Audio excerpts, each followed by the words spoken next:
আজ আমি আপনাদের সাথে শেয়ার করতে যাচ্ছি একদম ঘরোয়া এবং ভীষণ মজার একটি রেসিপি, কাঁচা কলা দিয়ে রুই মাছের ঝোল। হ্যালো এভরিওয়ান, আসসালামু আলাইকুম। খুব সহজ উপকরণে আজ আমরা বানিয়ে ফেলবো স্বাস্থ্যকর ও সুস্বাদু এই রেসিপি। তাহলে চলুন শুরু করা যাক আজকের রান্না। প্রথমে রুই মাছগুলো ধুয়ে সামান্য হলুদ, মরিচের গুঁড়া আর লবণ মাখিয়ে 10 মিনিট রেখে দিচ্ছি। এতে করে মাছের কাঁচা গন্ধ চলে যাবে আর স্বাদও ভালো হবে। মশলার সাথে মাছগুলো হাত দিয়ে খুব ভালোভাবে মেখে নিতে হবে। এই তো এভাবে মাছগুলো মেখে রেস্টের জন্য রেখে দিতে হবে 10 মিনিট। এখন কাঁচা কলাগুলোর খোসা ছাড়িয়ে মাঝারি সাইজের এভাবে কেটে নিয়েছি।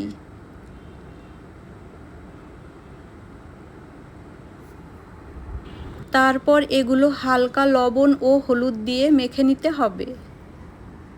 কাঁচা কলা শরীরের জন্য অনেক উপকারী আর মাছের সাথে এর স্বাদ অনেক সুস্বাদু। এবার কলাগুলো হাত দিয়ে খুব ভালোভাবে হলুদ লবণের সাথে মেখে নিতে হবে, কারণ এর মধ্যে যে কষ থাকে সেই কষটা চলে যাবে। এবার পানি দিয়ে কলাগুলো খুব ভালোভাবে ধুয়ে নিতে হবে।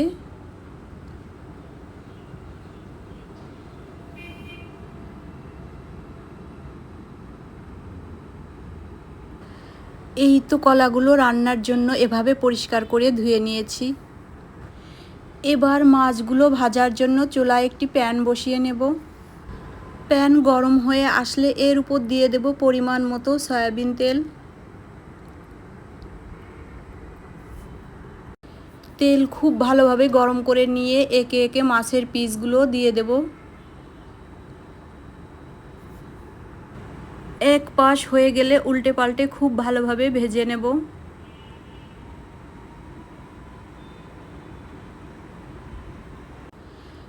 এই তো দেখতেই পাচ্ছেন মাছগুলো সুন্দরভাবে ভেজে নিয়েছি।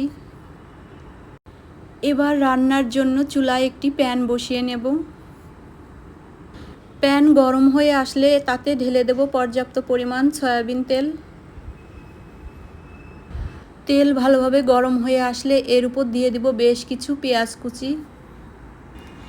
এরপর পেঁয়াজগুলো খুব ভালোভাবে কয়েক মিনিটের জন্য ভেজে নিতে হবে। এই পর্যায়ে এর মধ্যে অ্যাড করে দেব কয়েকটা কাঁচামরিচের ফালি। পেঁয়াজ আর কাঁচামরিচের সংমিশ্রণে যে একটা সুন্দর ফ্লেভার ছড়াবে, তখনই এর মধ্যে অ্যাড করে দিতে হবে স্বাদ মতো লবণ। এই পর্যায়ে এর মধ্যে অ্যাড করে দিচ্ছি 1 টেবিল চামচ রসুন বাটা, 1 টেবিল চামচ পেঁয়াজ বাটা আর সাথেই দিয়ে দিচ্ছি হাফ টেবিল চামচ আদা বাটা।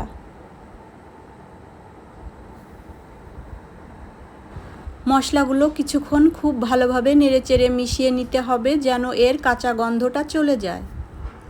ভিডিওর এই পর্যায় পর্যন্ত যদি আমার সাথে থেকে থাকেন তাহলে প্লিজ একটা লাইক দিয়ে দিবেন আর কমেন্ট, শেয়ার ও সাবস্ক্রাইব করে আমার পাশেই থাকবেন। আপনাদের অতি মূল্যবান একটা লাইক আমাকে ভিডিও বানাতে উৎসাহিত করে। ফিরে এলাম রান্নায়। এবার মশলা কষানোর জন্য দিয়ে দেব সামান্য পরিমাণ পানি। রান্নার এ পর্যায়ে দিয়ে দিচ্ছি 1 চা চামচ হলুদ গুঁড়া, 1 চা চামচ মরিচ গুঁড়া, সাথেই আরও দিয়ে দিচ্ছি 1 চা চামচ ধনে গুঁড়া।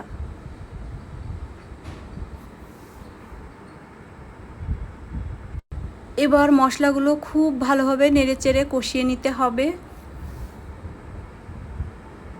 যখনই মশলাগুলোর উপর তেল ভেসে উঠবে তখনই আমরা এর উপর অ্যাড করে দেব সেই কেটে ধুয়ে রাখা কাঁচা কলা।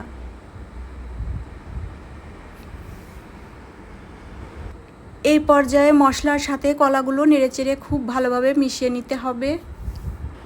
এবার ঢাকনা দিয়ে ঢেকে কয়েক মিনিট ভালোভাবে কষিয়ে নেব। ঢাকনা খুলে আবারও কিছুক্ষণ নেড়েচেড়ে নেব। খুব ভালোভাবে কষানো হয়ে গেলে এর মধ্যে অ্যাড করে দেব পর্যাপ্ত পরিমাণ গরম পানি।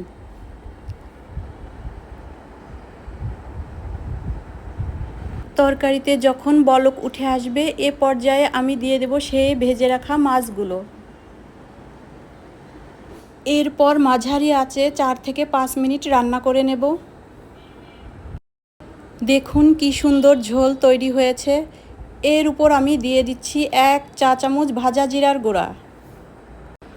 রান্নার শেষ পর্যায়ে এক মুঠো ফ্রেশ ধনেপাতা কুচি ছড়িয়ে দিলেই একদম পারফেক্ট।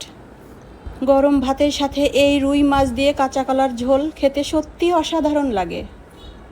আজকের রেসিপিটি যদি ভালো লাগে ভিডিওতে একটি লাইক দিবেন, কমেন্ট করে জানাবেন আপনাদের কেমন লেগেছে। আর এমন ঘরোয়া মজার রেসিপি পেতে আমার চ্যানেলটি সাবস্ক্রাইব করতে ভুলবেন না। সবাই ভালো থাকবেন। আল্লাহ হাফিজ।